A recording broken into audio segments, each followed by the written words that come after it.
Amie McNee, welcome to the LYHL Podcast. This is just a lot of fun because you're in Australia and here I am in the US in LA.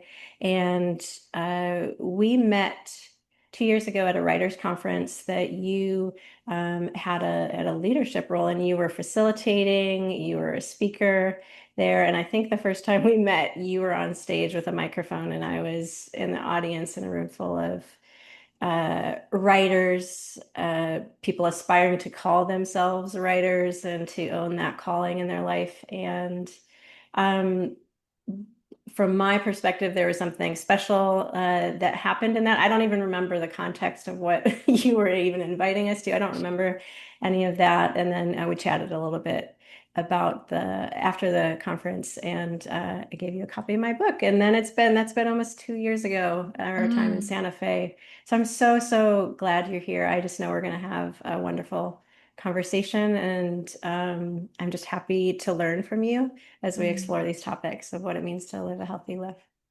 Thank you, Elle. I'm so grateful to be here. It is truly an honor to be here, and I hope you really hear that in my voice. It's an honor to be here. Such a privilege. I was just looking at the date, and it's nearly 2 years since that Santa Fe conference, which is just wild to me. And I very clearly remember that connection with you on stage. It's a very bizarre thing to have connection while I was up there speaking, but I felt incredibly and uniquely connected to you and your story. And again, I have no idea what the fuck we were talking about, but you stuck in my mind. And to get to do this and to get to talk with you and to get to read your book has been such an incredible privilege. And I'm so grateful that you call yourself author and that you dare to share and that you put your work out there because otherwise this would not have happened. Thank you so much for those words and for being here. Yeah, there were words that you said even up on that stage. There was something about like a uniqueness of me or like a something, Mm, and I was just like, what just happened? Because we're 100 feet apart or something. I don't know how big the room was, and that there was like some kind of energy exchange. And I just really appreciated your encouragement in my life. So thank you. Thanks for being here. my pleasure. I can't wait for this chat. Like, let's go. Let's go. Question one. How would you describe your work and vocation? This question is so deeply hard for me, and it isn't getting easier as my career develops, which I thought perhaps it would. Um, it has been a question that has been deeply upsetting for me, actually, for a lot of my life, as someone who was trying to pursue a life that was very different to what other people told me I needed to pursue. So being asked what I did was always a cause for a central nervous system freeze, essentially, or a flight response. It was, I don't know how to make you know that I am, or to help. I wanted to fake it all the time. I wanted to lie. I wanted to tell you that I'm doing what I'm meant to be doing because I had so many experiences of people getting very confused as to what I was doing with my life, being very dubious about what I was doing with my life, thinking I was a dreamer or a bit delusional or someone who couldn't really grow up. And so the question, like, how would you describe what you do, still to this day makes me go, oh my God, how can I make sure you know that I am enough? And it's something I'm working with all the time because we do, as a culture, we ask people, well, what do you do? And Yeah. so I don't know why it's not getting any easier, but I think there is just a wound there. Um, and to me, maybe I translate it, or my inner child translates that question as, are you doing what you're supposed to be doing? And the hmm answer is It's no. But essentially, I'm a writer and I'm an author, and I tell stories, and I write about the creative act. And I work a lot with creatives and people who have a calling to make art and create and connect and to, yeah, be led by this incredible impulse to make something where something didn't exist before. And so, whilst my craft is I'm a fiction author, I write stories, I also have this beautiful blossoming side career of nonfiction as a speaker, as a nonfiction author, which is speaking about the creative act and speaking to creative people. Woo. Um, I am just feeling in my chest your passion and your authenticity and your gift.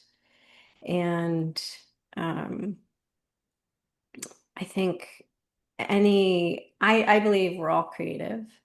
Uh, Mm.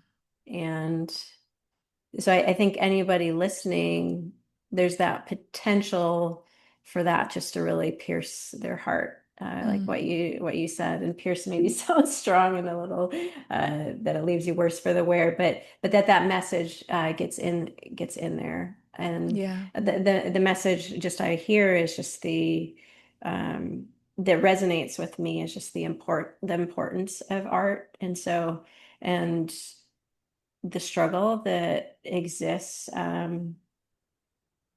for I haven't met an artist who didn't struggle because of their art Yes. and their calling. Perhaps it exists somewhere, but I'm not aware of that.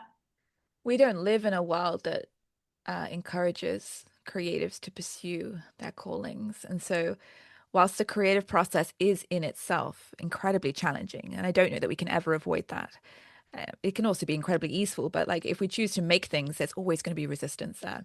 But on top of that, culturally, pursuing your creativity with any sort of seriousness is seriously underplayed or undervalued or Yeah. sidelined as something that is a bit ridiculous. And so I think anyone who chooses to take art seriously in whatever form it is that you are being called to is like a very, very difficult thing to do. You will be laughed at and you will be seen as someone who is a little bit away with the fairies. And so that is hard to navigate. And I found it very hard to navigate. It's one of the hardest parts of my journey. I had very, very large amounts of shame about wanting to tell stories for a living. And I thought I was a child. I thought I was lazy.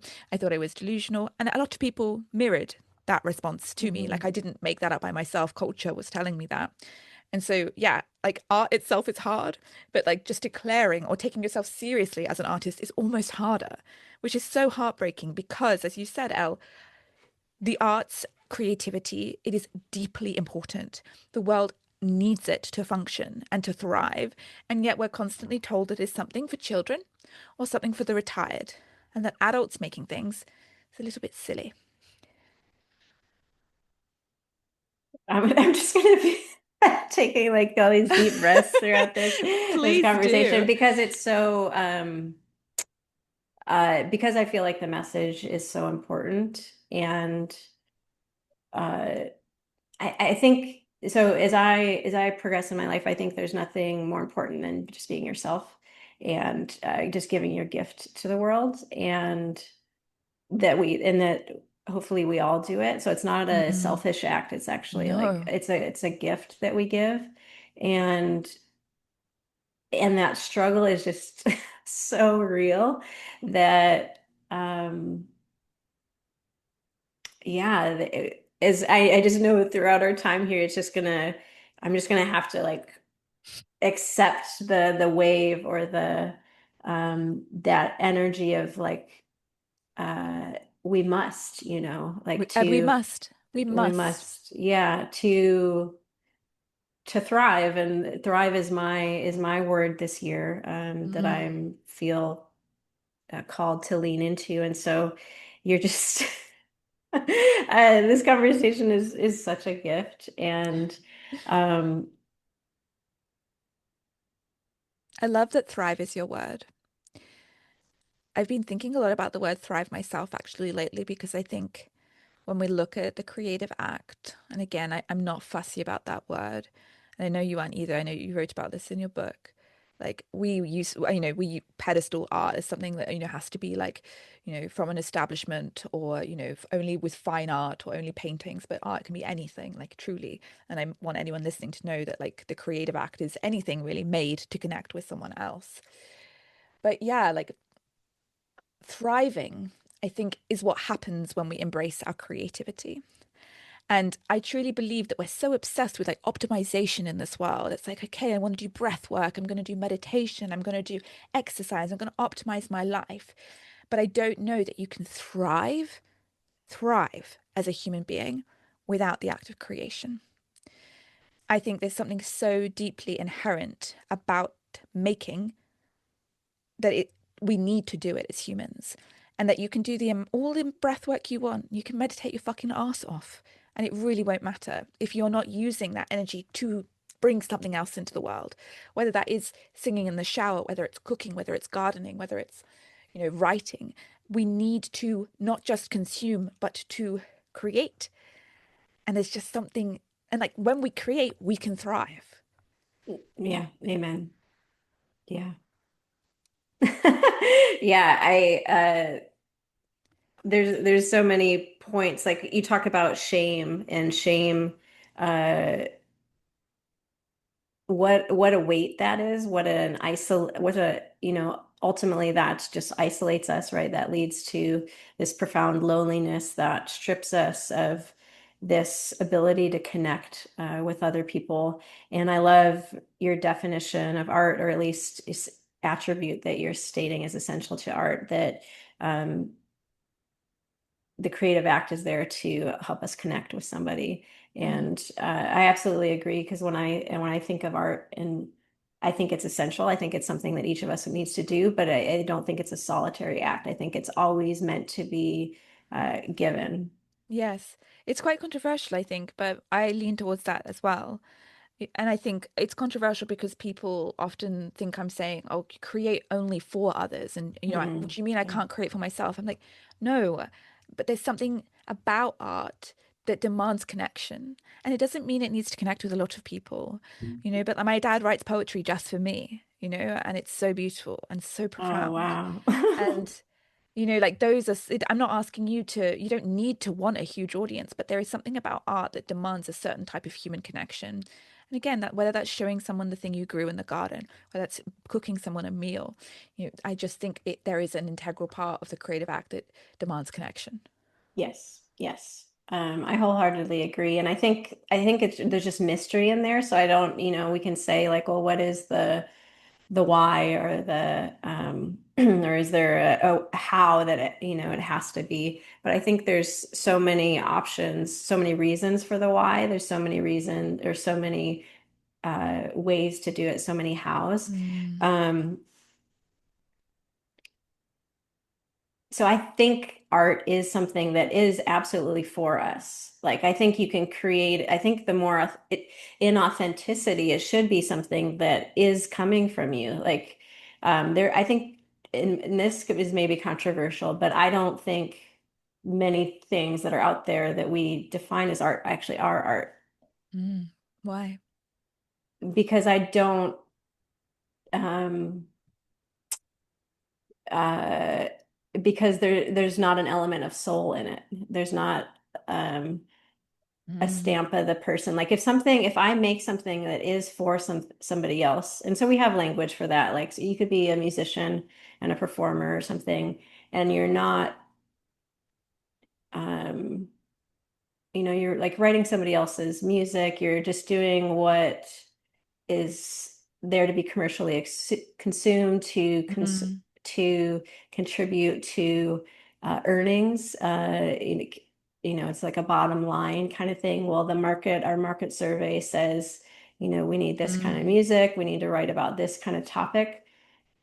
To me, that is uh, like a bastardization of, mm, and to me, so just simply, I would say like that's not art. Like if somebody's like wondering what art is, like I think art is something that comes from within. And I absolutely agree of just, yeah, maybe you're sharing it with a roommate or a neighbor, mm, or posting, even I have many joy-filled moments of just being out on a walk. And in the States anyway, we have like these utility boxes, like electrical boxes, I think, in there. mm. And you'll just see somebody's like, rolled, they've painted Yeah, it, or they've lovely. put like wallpaper on, or people that put something on a signpost. Like that even is sharing. Like you don't have to know the No, response. you You don't don't have to know the you don't response. have to get a connection from it, but there's something Mm, about the create and share. mm. You absolutely get things out of just the act of creating. I believe Yeah. that. But Yeah, yeah, you do. there's something that's missed out when it's not shared. Shared. I agree with that. I love that. And the act of just creating for creating's sake is so beautiful and so necessary. Like, again, I speak and I feel deeply about that. Like, we need it. But I think you're right. And I agree. You don't need to have to see how it's received to have that incredibly fulfilling response. Like just knowing it's out there impacting people is such a beautiful thing. I do think that I get careful about like claiming what is and isn't art, especially in like a commercial world, because I don't like the idea of, I know a lot of artists are required to do things and hit certain markets, and they need to do that to make money. And I still think a lot of art comes from those very intense places. I think Hmm. for me, my question is, did it make you feel a little bit vulnerable? Yeah. And if you feel a little bit vulnerable, whether you just wrote something for fucking Justin Bieber because he needed you to write some music, but it still made you feel a little bit vulnerable, like, art, I'm done. You left a little piece of your soul with that creation and it made you Hmm. feel exposed. Hmm. Tick, you just made some art. Did it make you want to throw up? Art. Yeah, yeah, yeah. Yeah.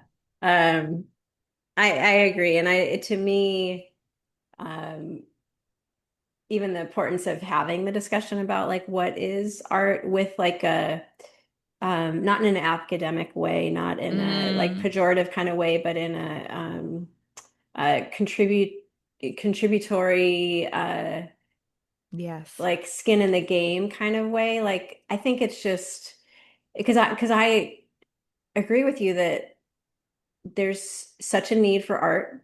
There's like a paucity of it. We need more of it in the world. Mm, And so I think talking about art and making it more accessible, like to like demystifying like what yeah. is art, because we think there has to be so much of what keeps us doing it is, oh, well, we need acceptance from like our most beloved people, our most intimate Yeah. people. We need to make money. It needs to be a career. Like it needs Mm, to, like all these rules of like, oh, well, I need to have training in it. You know, I need a mm. like a bachelor's of fine art or a master's of fine art or any number of things. Well, I don't have, the resources to go to the art store, buy a nice guitar, or like all these barriers that, The caveats. yeah. You're right. And I cynically think, and I'm not naturally a cynic, but I do think cynically, like these caveats are here for a reason. And there's barriers to entry for artistry for a reason, or fabricated barriers to entry for art for a reason, because artists are revolutionaries and we're rebels and we disrupt a system that demands compliance and silence and just do as you're told. And so it makes sense that we have a huge amount of narratives that say that, first of all, that it would be silly to pursue the arts. But if you do, you better have X, Y, and Z. You better have your degree. You better be chosen by the right people. You better make it a full career. You better make money with it. There's so many caveats, just as you say, Al. And it's because I think the systems would rather us not make any art. Hmm. We shake up the system and we make culture. Artists are culture makers. I think we True. forget that. I Yeah. think often we think, oh, why am I playing piano when there is horrible wars on? And it's like we are the culture makers. We make profound change Yeah. through culture. And it might not be as overt as policymakers, but it is undeniable that artists create culture. And so we threaten the status quo. And you need to understand that as an artist. We need to understand that as artists, that we have a lot Hmm. of power and a lot Hmm. of people would rather us just shut the fuck up. Your book, Elle, is profoundly revolutionary and rebellious. And there would be loads of people who would prefer you not write that, but you did. And Yeah. I'm so, so grateful that you did. Thank you. That's very sweet. Yeah, there was a cost in that. Yeah, in There's writing cost. There's cost. that was a it didn't make me want to throw up. I'm not prone to that in nerves, but it make me question many, many things, and it made Mm, me just yeah, a lot of like, well, how are people going to respond to this? How are people going yeah, of to course. react? It Which I was think, vulnerable. yeah, yeah, all these kind of metrics for vulnerability. Um, you wrote a book recently.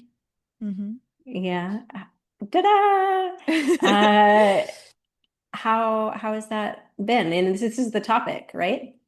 Yeah, I It's mean, all we about need the your importance of art. art. Yeah, yeah. Yeah. Tell us about So it. we need your art is kind of a culmination of 10 years of me documenting my own creative process and 10 years of me speaking with thousands and thousands of creatives, and working with hundreds of creatives and just navigating this creative life and like what comes up. And yeah, it feels like a compendium of everything I've been through for the past decade as a writer who's trying to take herself seriously, as an artist who's trying to take herself seriously. And so we look at, and the first section of this book is what we've been discussing, which is why do we need your art? Like, and I think that's honestly the first question. Like, you need my art? Like, what do you mean? Like, shut the fuck up. Like, you don't need my, I don't have a creative bone in my body. Like, and why would we need art? There are wars going on. There's terrible things happening. Like, art seems really low on the priority list. And I just like chapter by chapter obliterate every narrative that I just said because they sound very convincing. It makes sense that Hmm. we don't, do arts and crafts when there's a war on. Like that seems to read, but it is so unbelievably wrong. And so that whole part of the first section of We Need Your Art is just really truly making you understand in your bones that we need art and we need your art. And then the next sections look at how you can thrive as a creative because there are so many barriers to entry, or there looks like there are so many barriers to entry. There are so many mental blocks that come up when we try to create. And so we look at perfectionism and procrastination and imposter syndrome and shame and failure and silence and patience. And there's so many different things. Like if you create, you will see all of your darkness and then all of your light. It puts a spotlight on you. And so we deserve support as we do that. So whatever it is you're creating, this book is here to first of all, validate that what you're doing is deeply needed and very important, and then to take precious care of you as you do the thing that you are called to do.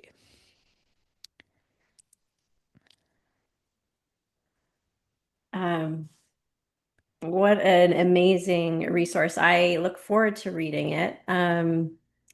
I'm curious what the book meant to you. Um, like a lot of times when I make art, I'm like, it's kind of because I'm imprinted on it. There's something that I'm like needing Mm. in that. This is the book. And I don't want to do this because my journey is sacred, but this is the book that I really, really needed when I was incredibly depressed, uh, like locked in a shame spiral, and felt deeply stupid for wanting to do what I wanted to do.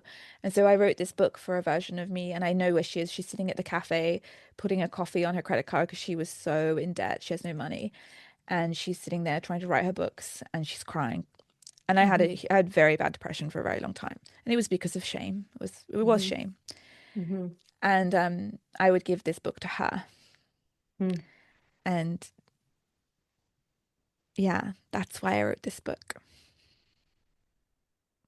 Um, I'm struck by like what's occurring to me is thinking about like in healing ourself, like how because that sounds like such an incredibly cathartic process to um view a previous version of yourself with such love, tenderness, care, doting, like desire to give wisdom and prevent harm and Mm, to to go through the process where you actually there's like this kind of like a manual or kind of guide or light post um and we could even get into it, right? Like what is time and like how does that relate? Are you because maybe somehow this did go back and help you, yeah, and draw you forward. yeah. I mean, I often think about that because I was so deeply not resilient. I wasn't resilient, but I was well, I guess I was. Well, it's just tenacious. Yeah. Like I just like Yeah. was deeply depressed and just kept doing it. Yeah. And I don't understand why. And so I often feel like I'm shouting back in time to her and being like, and there was just this like there was huge amounts of doubt and shame, but there was also this like dog in me that was like, fuck all of this. I'm Yeah. gonna make it Yeah. work. And Yeah. perhaps that is me shouting back through time and telling her, oh my God, my sweet, sweet angel, like this is exactly what you're meant to be doing. Yeah. Even Yeah. though she was being told by everyone else that she was completely off the path.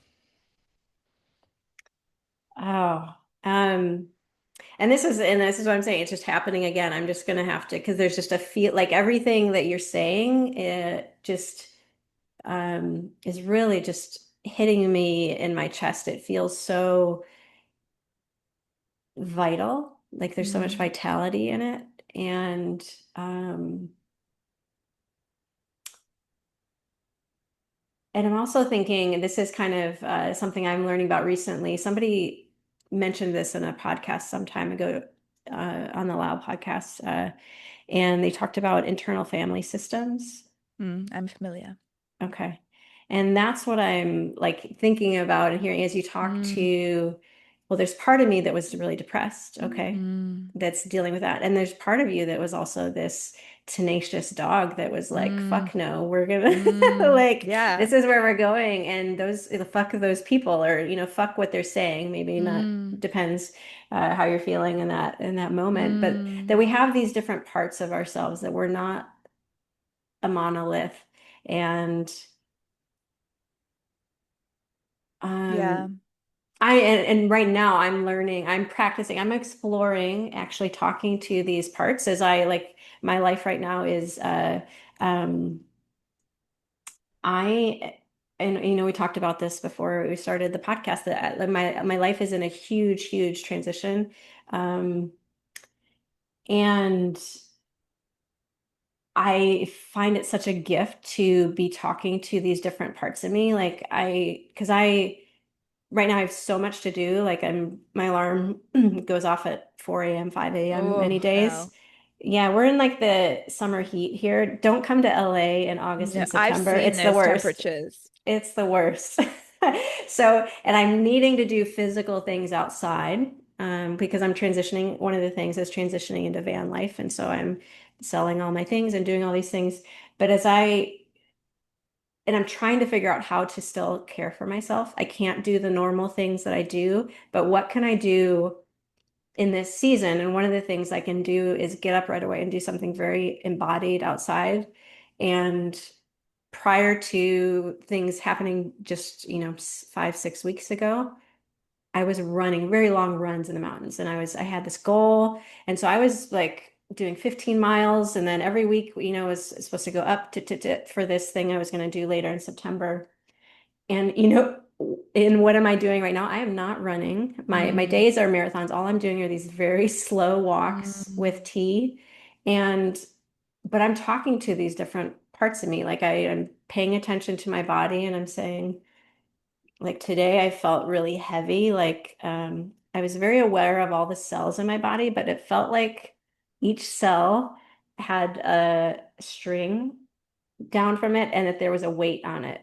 So it just felt like that movement was just like, ooh. mm, And so just learning to be curious about that, and then talking to that part of me, and then learning and even naming them, like, okay, and getting mm, more acquainted. Oh, this is sadness, this is grief, this is anxiety. She's emerging with a name like Anxious Annie.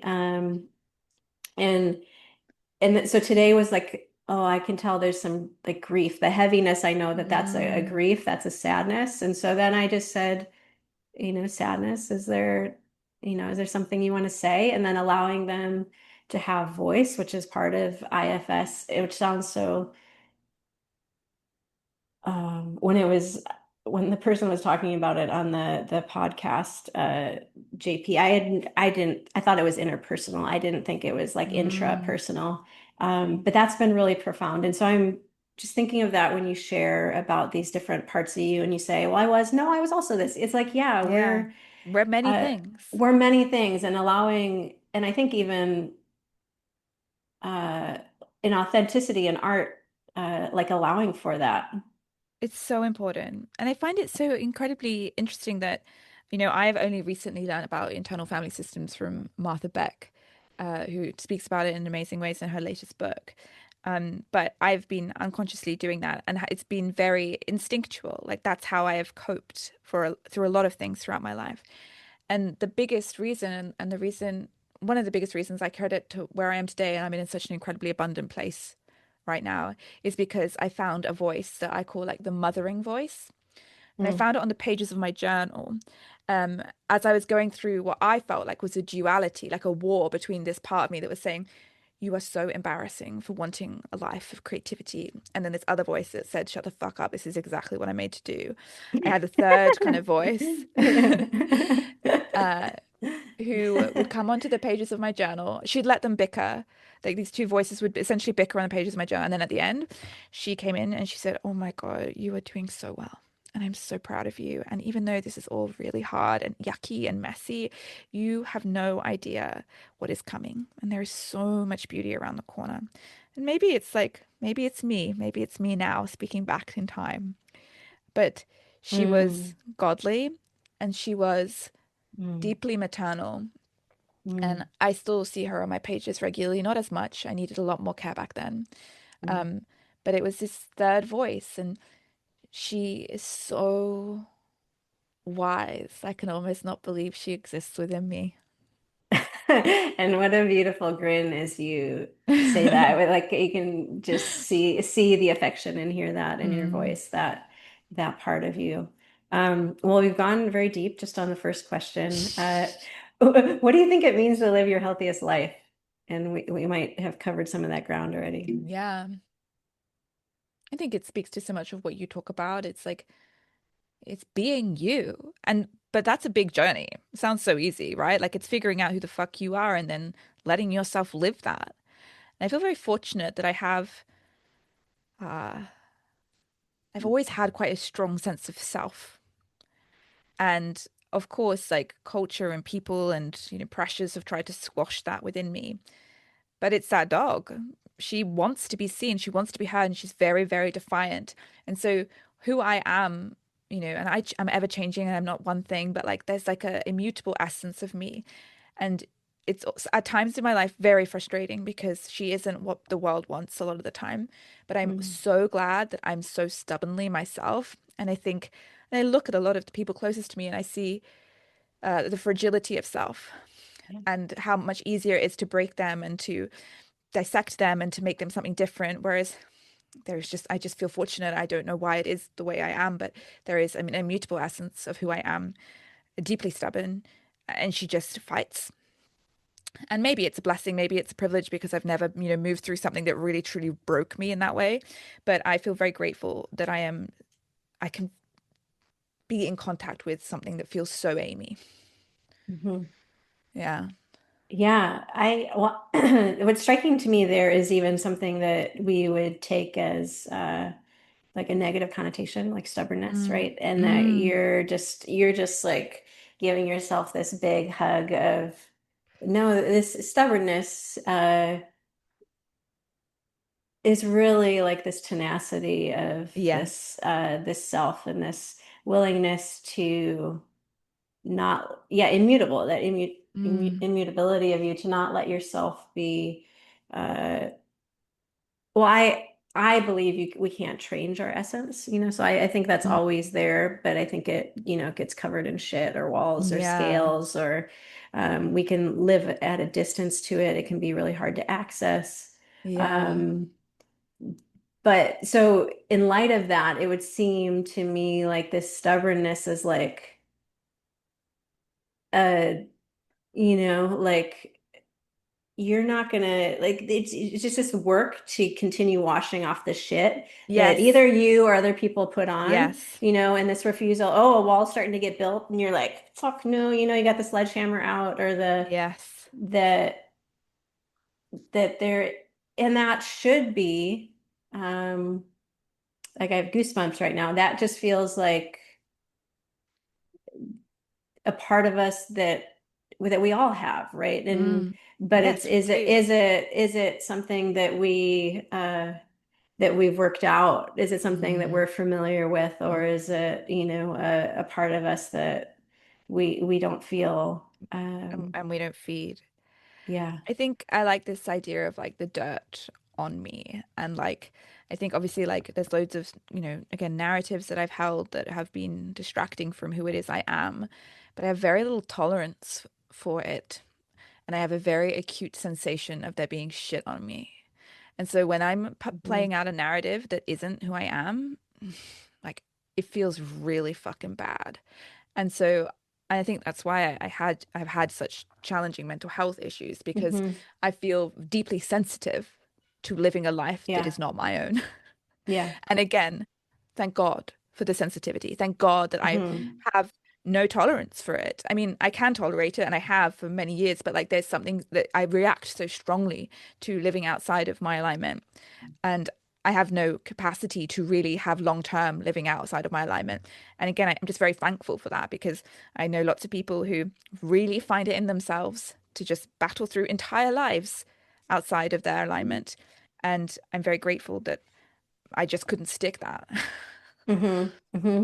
Yeah, I think people have all kinds of journeys of probably their wiring intersecting with the culture they were raised in, Exactly. the Yeah. many subcultures that they were Yes. raised in, and the more global and the like the time of their life and what happened in terms of like what class they were in or things like Yes. that. But um yeah, it seems like some people end up like numb, like that there's not Mm. even a that you can be so at a distance from yourself that it doesn't Mm. feel like yourself. Which, if we go back to art, like I think art is really. I just sang a song last week at an open mic that I had written 10 years ago. And when I Wow. wrote it in 2015, I didn't know where it came from. It was something that emerged. I was like at a distance from my longings. I was like, well, I wrote that, but that's not an uncommon experience for me to create something that's actually a gift for the forward. I think there's something about art that's a mystery that like calls you. Maybe we can just go broader and say outside of time because we just talked about art going Yes. backwards, but that it can Outside of time and pull almost forward. unconscious. Yes, yeah, Mm. yes. Like, and that's where, so if we go back to like, again, kind of, and that's where I'm trying to define art, there's something about art that shouldn't be really cerebral. It shouldn't Mm. be this manufactured thought about. It should come from an intuitive gut place. And something Yes. about it should be like, I don't really understand it, but that feels right. Right. Yeah, I love that. I think that's so true. So beautiful. What an incredible perspective. Um, but and in my experience, I've found like because I'm moving, I don't have it up on my wall anymore, but there's a quote from like Morgan or a poem from Morgan Harper Nichols that has been with me 8 years maybe. Wow. And I've only really understood, and it's like increasing the percent that I understand what it How means to beautiful. me. And it's Yeah. only in this season, like that poem for me right now is like oh, like and so there's She was something waiting about for art. you. Yeah, and she didn't know that like when she wrote Yeah. it, right? She didn't know that. So And beautiful. it's published in a book, so it's touched many people's lives and but there's something that's like participatory that just Mm. calls us to a healthier space with art. But yeah, back to the song, like when I performed it now because it's testament to the power of art to heal and the arc Mm. of because when I sang that song, I'm like, that's my life now. Like all these longings, I'm I'm living them and the manifestation of them might not be like again how I How you visualized my initially saw life it. going. Yeah. Yeah, but there is somewhere on this different level, this kind of knowing. Yeah. I love that. I think it's so beautiful. I think there is a certain type of mystical knowing that happens with art. I love that. I love that story. Um, so being you, that's the Mm. main thing to living a healthy life. Oh, I mean, there's so many things, and I could wank on about lots of different things for ages. And obviously, I think a key to a healthy life, as we spoke about right at the beginning, is so much about having creativity being a pillar of how you function. And again, when we speak about healthy lifestyles, we can go all into like how to keep your body healthy and like have a good therapist or like journal. But if you're not making something, I just think this world is so much input that if we have no Hmm. output, we're just kind of being Hmm. overstuffed and we're being Hmm. like, uh, like overfed turkeys, like when they're gonna butcher you on Christmas Day kind of thing. Like we're being stuffed to like way Yes, over yeah, our capacity with content, with stimulation, with feelings, with news, with stories. And if you're not somehow also having an output, I just don't think it's healthy. yeah, yeah. I agree. I agree. What is something you're learning right now currently about living your healthiest life? I have an interesting relationship with my body. Um, I think again, I'm very on the journey, so excuse me for coming like around this and not being entirely precise with how I'm feeling, but I think perhaps I've had a very cerebral life and I have had a disconnect from my body. Yeah. And that has caused a lot of anxiety that has manifested purely physiologically, not mentally. So I don't have any anxious thoughts. I don't have um, anything I'm like cognitively aware of, but I will have panic attacks or I will have a huge adrenaline rushes and big difficulty sleeping. It's anxiety. And it's very hard for me to learn how to speak to and look after my body when the cognition doesn't matter because I'm not having any anxious thoughts. It's my body. Mm, And learning to hmm. speak this language of my body and learning to care for my body, not through words. I'm a writer. I'm so word driven. I'm like trying Yeah. to tell my body through words, it's okay. You're okay. I'm like, my body doesn't speak like that. And so that has been a really ongoing journey. And I'm in a flare Hmm. up at the moment and I feel frustrated because I thought I was getting somewhere good with it. But again, I was getting somewhere good with it. It's just we've got to move through this again and just learn how to listen and respond in a language that is almost not my own. That's what it feels like. Hmm. I relate to that. I would say 3 months ago is when I had like it felt like a video game, which I don't play current ones, so I don't have any current reference points, but like one of the Mario games, where you go from level, you beat the dragon and then you get to go to the next level. This was like a level up experience. So I had a slow day and I have many practices now of being in my body and I have this cognitive knowing that I should be able to identify emotions in my body, um, and should be able to give, yeah, labels to them, and to break out beyond like the happy, sad, angry, scared, kind of main cardinal emotions, but into like these nuances and like the value of that. And I was there and on that journey, but on this particular day, I was chatting with someone on the phone, and then she said, how did that feel in your body?" And I was like, and I was in a space where I was already going slowly through my day, so I was already doing embodied things, and that allowed me to make the connection and not just say, "Oh, I don't know," or "Let me think," but Mm, it dipped into this deeper space of body, which raised my consciousness to like, oh, now I know there's a whole nother way of being in the world. And it wasn't a head knowledge because I had that. It yeah. was it was like a click in my body knowledge. And so I'm right there with Mm, oh, what does this feel like? So even so it's I'm there with you. And I think that's like a product of, I don't know, we can point to a lot of things like colonialism or things that have really disembodied us. And so our cultures are deeply disembodied unless we, I think, had a culture that was very rooted in the land, and mm, care for the land and stewardship, and physical practices. I think like being close to the land gives us yes. I these think sensory experiences. I was brought up in a very Christian and religious home, and I think, the biggest and earliest association with my body was just shame. And so I Yeah. understand why there's a lot of disconnection there. Actually, you know what? I don't understand. Like I've never thought about that before. That was a new thought. And I think that's definitely a part of my story here. And I think there's more understanding for me to figure out why there is such a huge disconnect for me. Mm. Yeah. Really Yeah. interesting.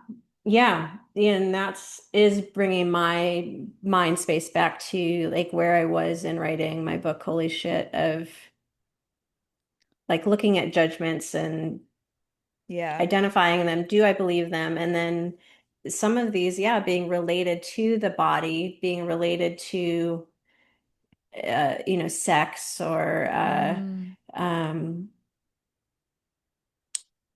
and And I think something like sex is really powerful, right? It's very powerful. And if you can Yeah. control that and separate, so having that similar background of an evangelical Christian background, I think there is, and being female, like navigating that Mm. space, being particularly taught that, and I'll say for me, because maybe you have a different experience in your version in Australia or your upbringing, but this belief that, or this teaching that my body was powerful, but in a negative way. And so it Yes. needed to be like hidden Yeah. and constrained and to think of myself as beautiful, to wear things that made me feel beautiful, that felt good on my body, that like any of these, I was taught like this distrust of my body. I was So literally about to say that. It's distrust. yeah. And I see that even, right at the beginning of this call, before we press record, I said, I don't understand why my body is feeling like this right now. And it's distrust and like suspicion, which is Mm, where you are brought up as a Christian. mm-hmm, Your body's going to have all these impulses and you can't trust them. In fact, you have to suppress them. In fact, don't mm-hmm, listen to them because they mm-hmm, will corrupt you. mm-hmm, And when I have, these huge adrenaline rushes that I get, I'm getting one now. Like my mm, instinct is don't listen to that. Don't mm, trust the body and to mm-hmm, question it. Like there's no reason for mm-hmm, that. Like I'm safe. Like mm-hmm. you're irresponsible and you're irrational. Like don't. And I think yeah, a lot of this comes from that. Mm. Yeah, I have a curiosity to what you're sharing about um that adrenaline that's rushing up. Is it that dog that's like, you I, know, I never I don't know what it is, and mhm, it happens, and this is a really hard part for me. Like I don't understand it, and I yeah, really struggle with that. yeah. It seems, and this is another big story I have with my body. It seems completely disconnected from reality. Mm, Right now, mentally and cognitively, I feel safe. I'm at home, I'm doing the work I mhm, love, and my body is like panic, like just a random rush of dysregulation through my mhm. body. And I'm like, what? Yeah. What are Yeah. you looking at? What is worrying Yeah. you? And and it is that frustration sometimes. But, I think I almost need to find a mothering practice like what I was speaking about hmm before, but hmm one that speaks to her on her level.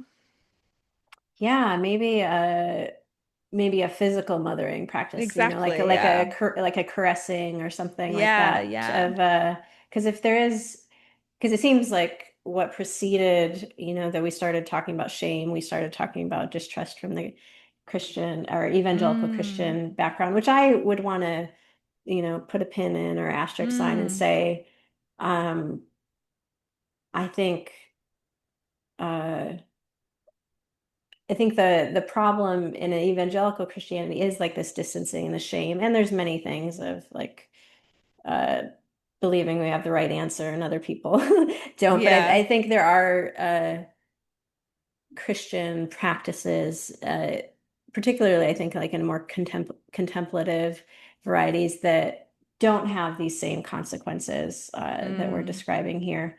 Um, Actually even in Santa Fe. Um, and one of those would be, so I walked down to the street to that cathedral that's there, St. Francis, I Beautiful. think there's a maze there. Have you ever done a maze? Mm. Oh, yeah, I've done one. I didn't go there though. Yeah, so it's just like and then I had never done one before. I'd been looking for one, That's so and sweet. you just set an intention at the beginning, a question, and you go in, and then you walk out. That's so lovely.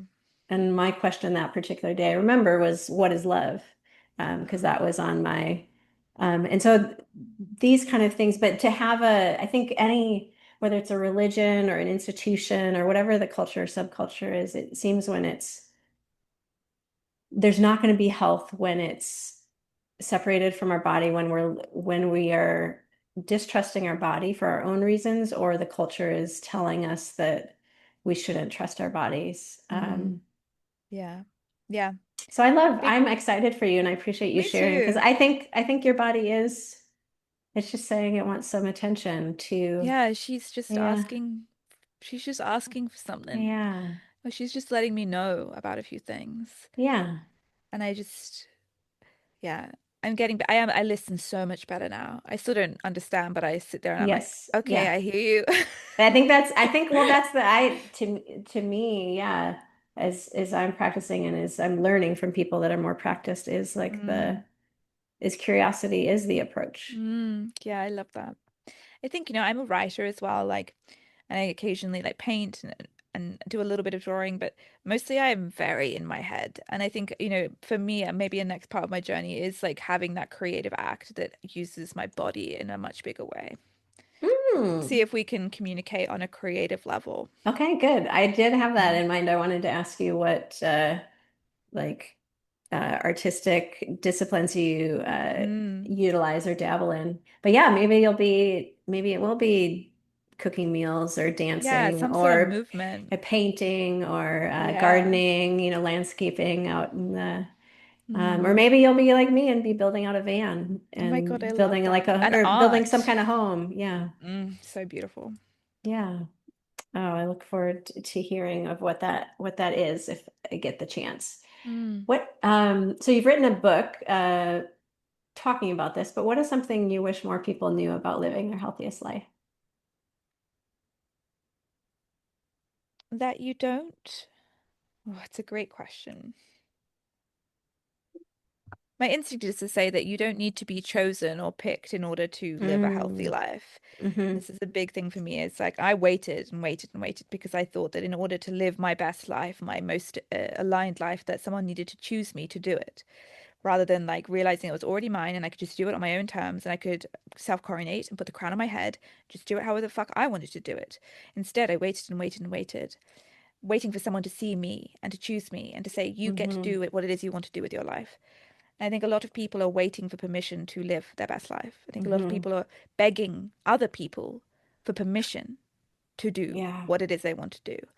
Yeah. And we need no permission. We live in a culture that will really try to convince you you need permission. You need no permission.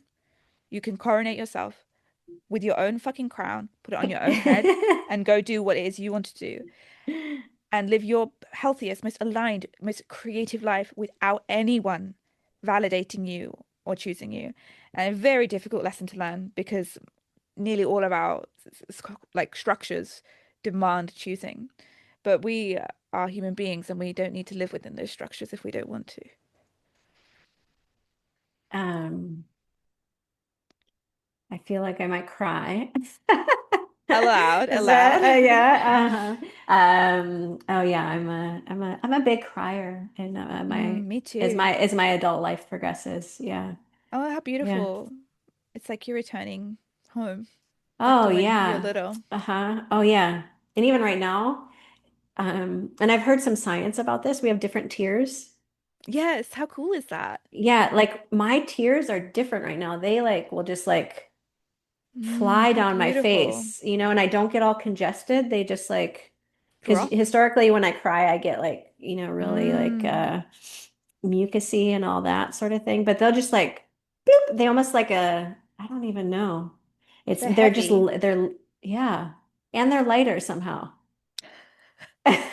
It's like there's a purity to them. Yeah, that's right. There's a purity. But that was just my physical response. I'm trying to remember what it was like, going back to the uh how touching it was. I think I want to say that to me, I just want to say it on the record that I'm quite aware that this conversation will be like a pin for me that I come back to in the Mm, same, or it'll have its own life, but not too dissimilar to like that song or something. But mm. so the tears that I think want to emerge is I'm still so, oh, I don't even know how to say it. because Take your time. it's fresh of there's still so much more, there's still so much opportunity, there's still so much more space for me to step into what I'm called to. Yes. And yeah, and these life circumstances that I'm in right now that I've never had troubled sleep like I am right now. Like my body is like I do fall asleep and then I'll wake up like 3, 4 hours later and just be Mm, like planning through all the things because literally there are a lot of things. But I can tell like in a year's time, so mm, August of well, this isn't going to come out right away. So this is being recorded in August 2025. So August 2026, I just know is going to be so different.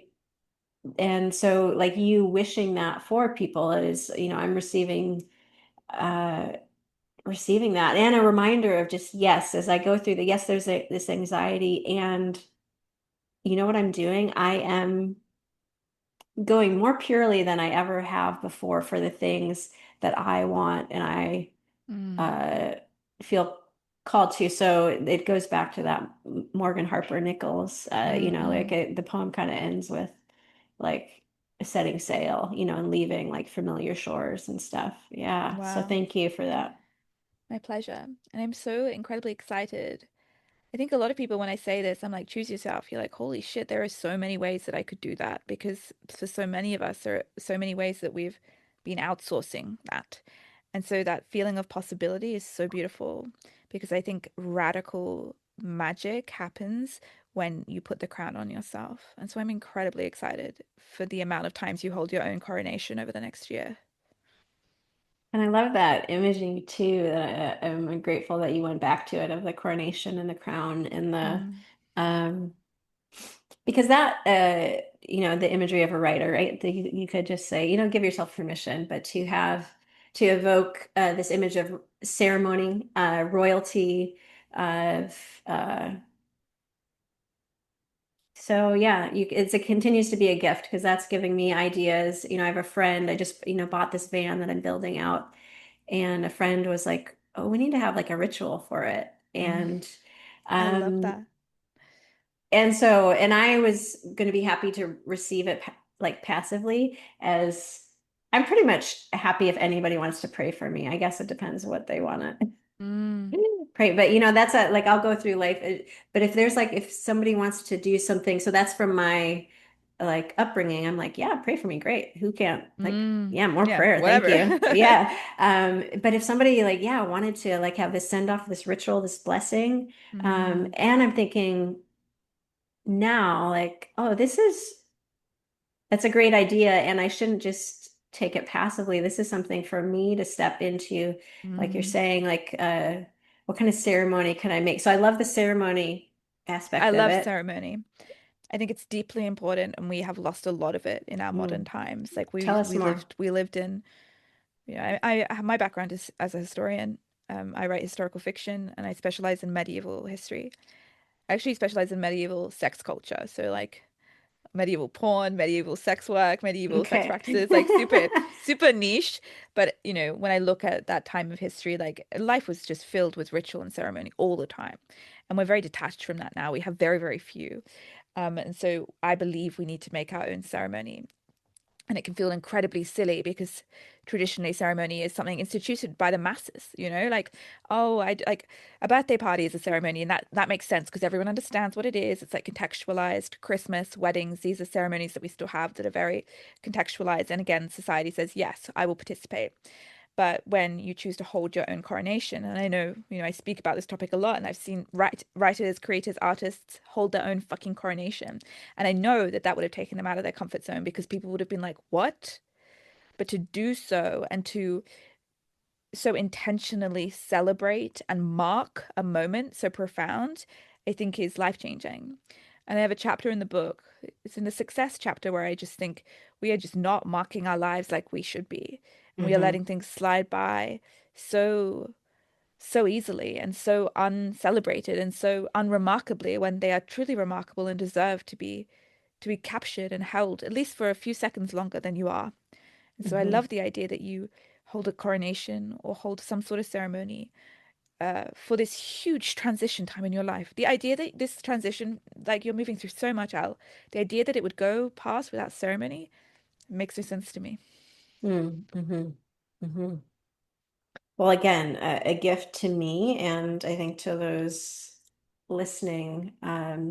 The other thing that was striking there is the choice of the ceremony that you said of the like a crown and this coronation of um, this upward mobility, this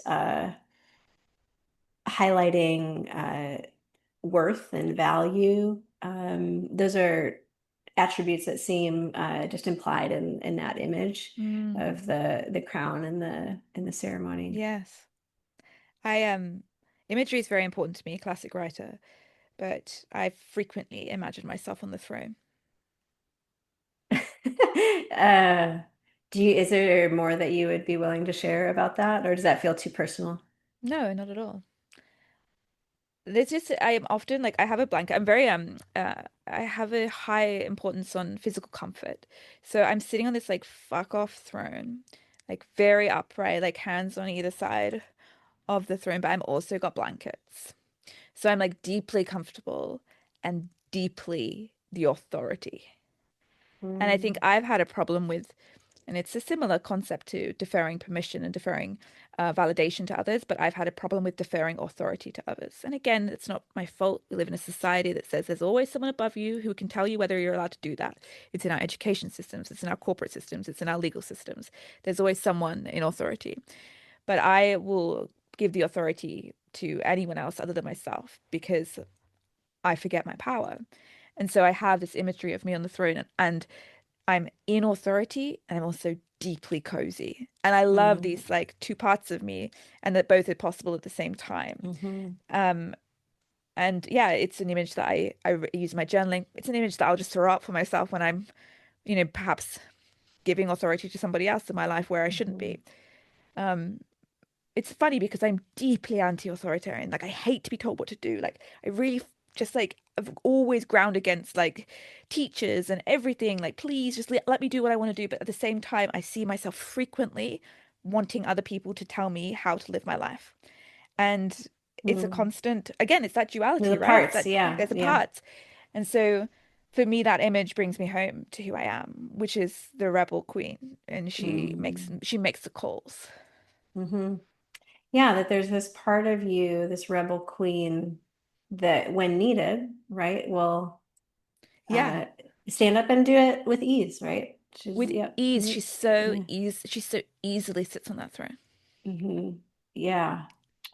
Well, I appreciate you going more into that process just to look because I think that's um, something I think I'm always interested in and something I've gotten feedback that I just kind of naturally do. Like I'll show even like the book I wrote is really just showing my process of like uh, evaluating judgments. Like, are they helpful? Are they not? Am I going to keep them? Am I going to let them go? Why are they here? Why are they not?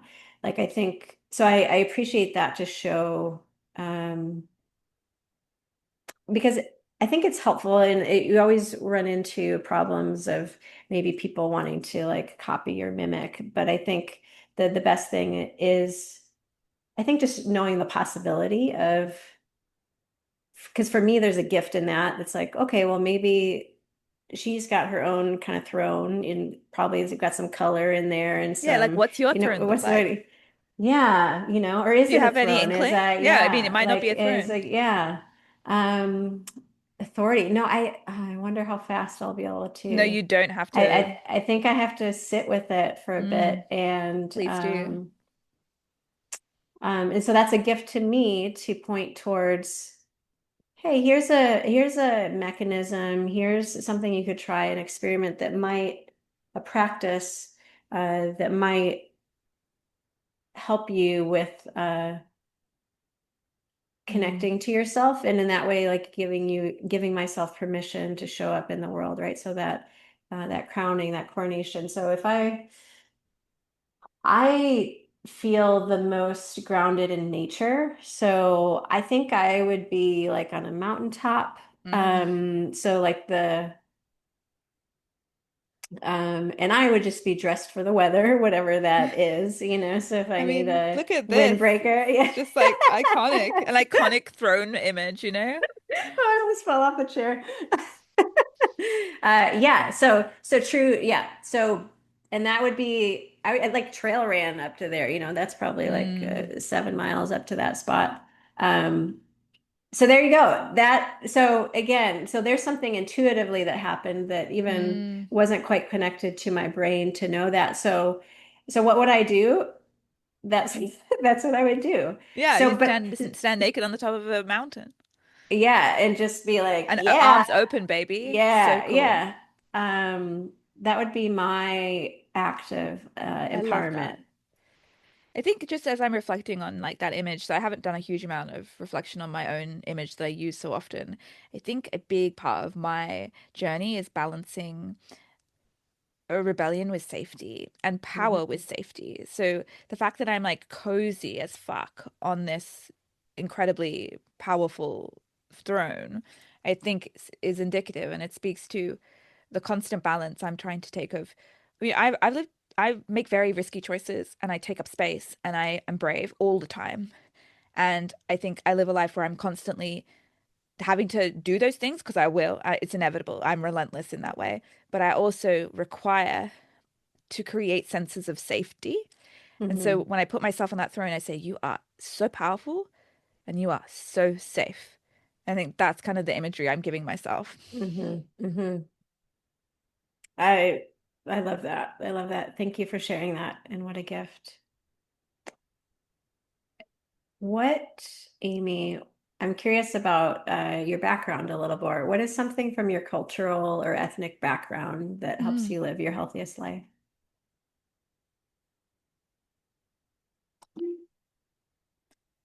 Hmm. It's a really interesting question. I immediately jumped to my partner who has, this is, not necessarily true, but in my mind, my head went, oh, James would have a much more interesting answer. James, Uh, um, James comes from a much more interesting cultural background to me. I'm trying to think of mhm, like what my ancestry gives me in that way. And it's not something I super connect to. And perhaps that is mhm, sad.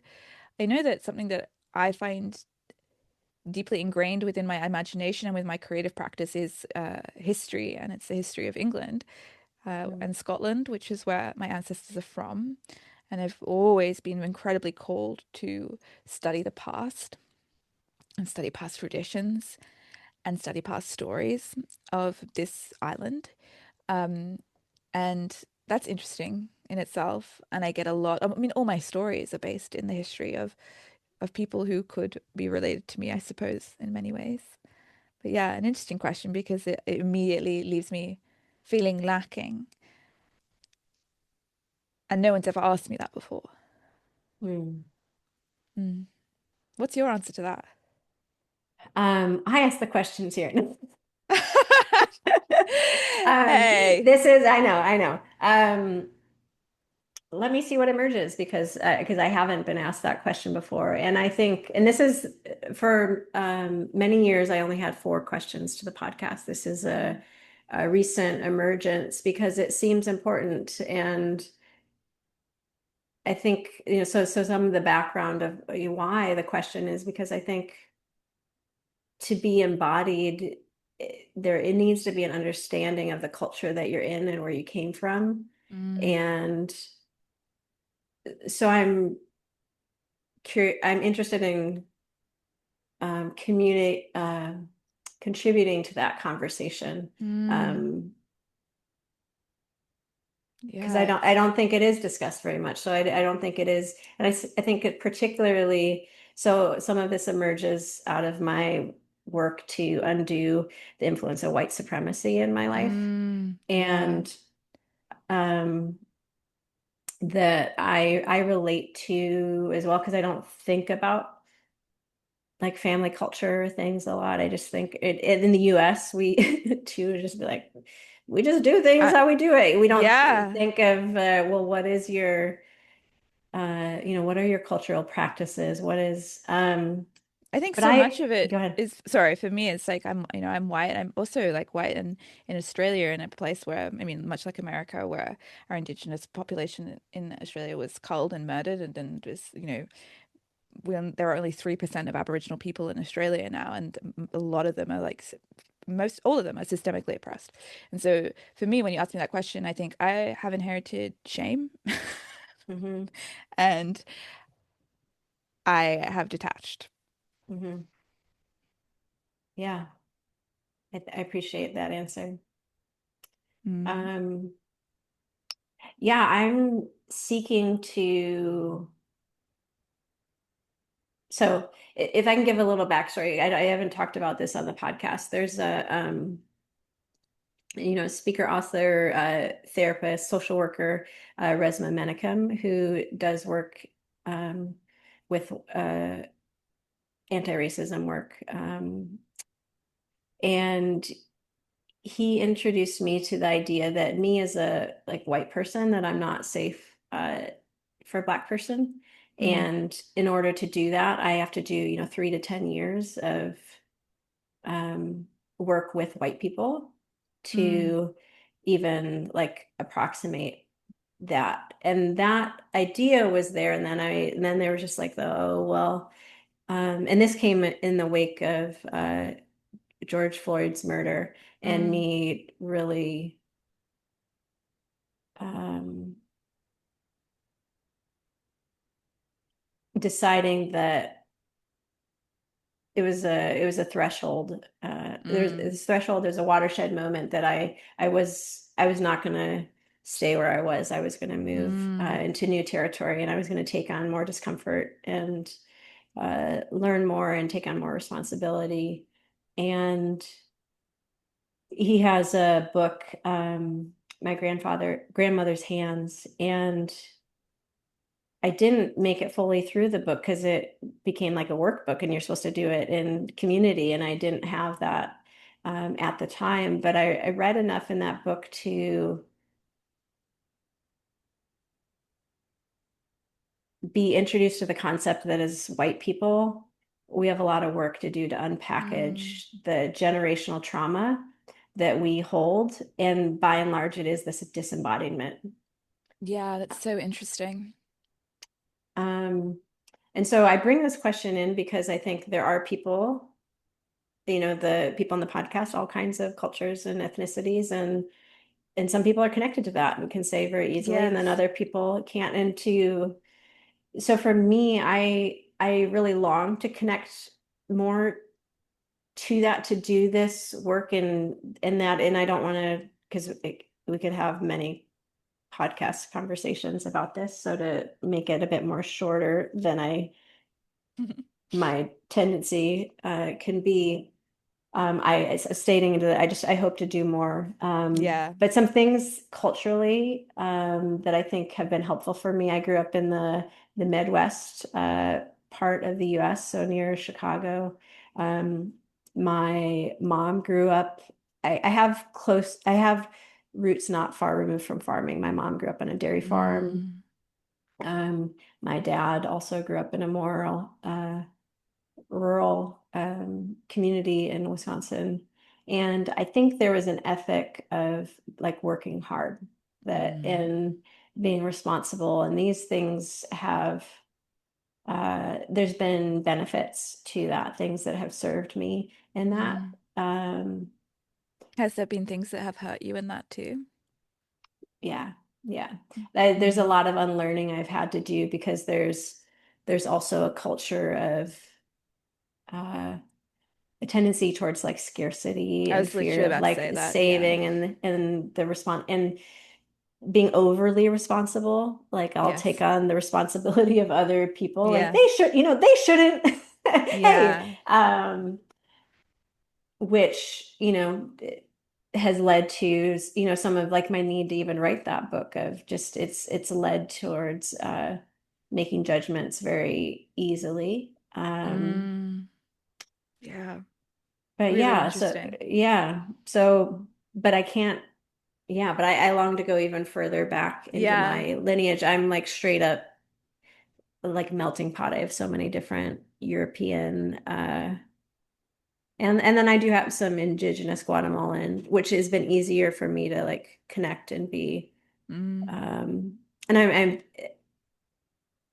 and to explore. yeah. But I'm wanting to do both because of course I have different parts of many and all You these do. things We do do. influence my neurology, my biology, and then Mm. just my genes, and then just the epigenetics, how that is manifested in my life. Absolutely fascinating. And I'm so glad you brought this conversation to the table because I think it is one that is very hard. And I'm really grateful because it is work that I need to do and that we all need to do. Hmm. Thank you. Mm. Well, we've covered such an arc today in our conversation. I know that I will be re-listening to this for sure. I'm so grateful for you being here. I'm so grateful for your art and for your voice and passion. And I can't wait to read your most recent book. We Need Your Thank you. Art. Yeah. I want to speak to your books, and I just want you to be able to receive this. You Okay. you are a very, very good writer.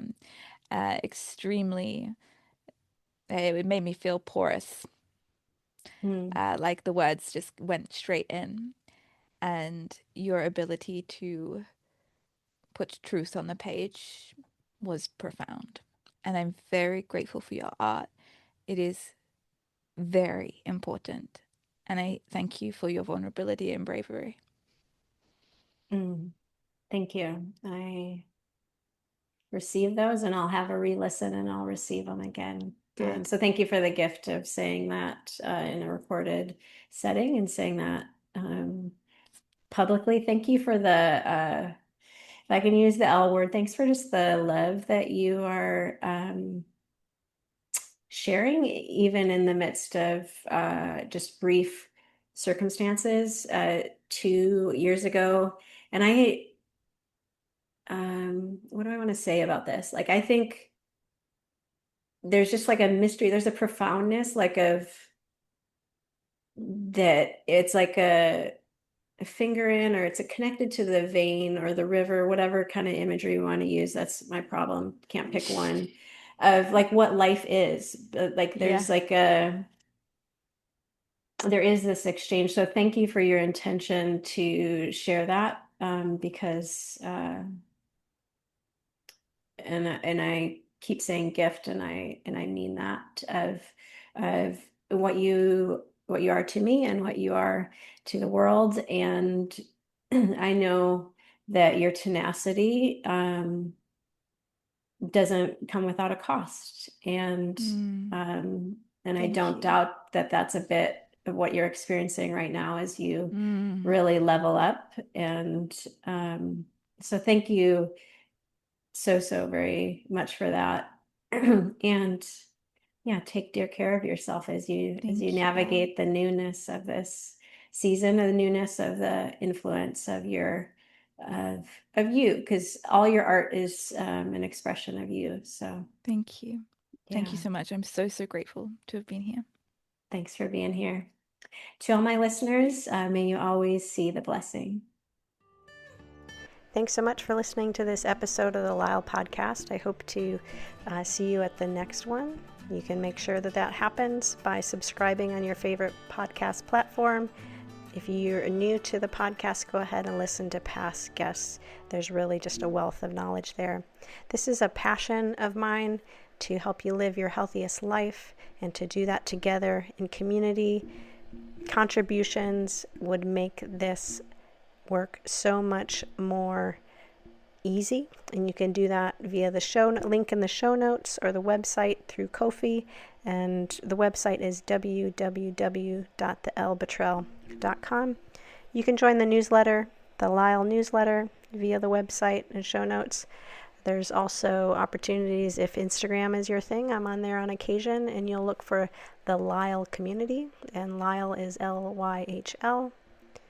If you want to see the video of this, if you're not already there, you want to go over to YouTube and you'll look for the Elle Bottrell, and you'll be able to watch videos from there. Merchandise options to help share that positivity, helping others to live their healthiest life. And you can find that via the website or emailing me at info@theellebottrell.com. Thanks so much, and may you always see the blessing.